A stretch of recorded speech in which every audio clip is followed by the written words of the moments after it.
Next thing we're going to talk about is the author planner section, which includes the calendar. It also includes what's called core tasks, task types, and promo sites. In this first video, we're just going to talk about the calendar, and then we're going to dig into these a little bit.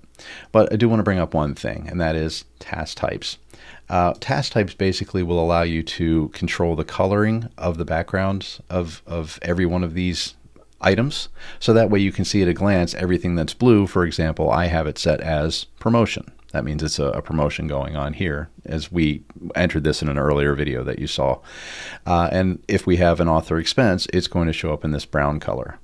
And you can change these to be various colors if you'd like to. Some of these are reserved, like author expenses. You can't change the actual text for that. You can't change the actual text for event promotion, things of that nature.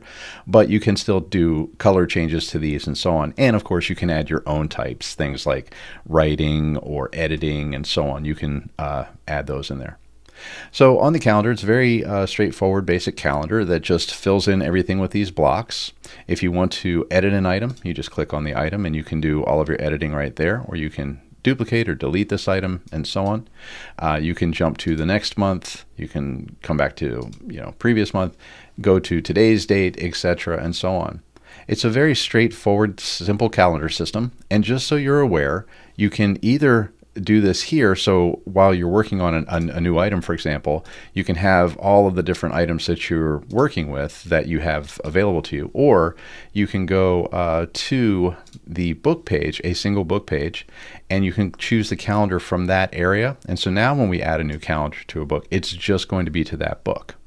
So you're not going to have the option to choose it to any of the other books, for example. And here inside of a book is where you can also look at things like the tasks, and that's what the core tasks are going to be. And these are just test items that are in here.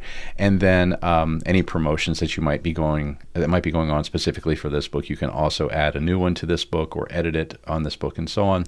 And of course, you can still do all of that directly in the calendar, just in the standard author planner show calendar view.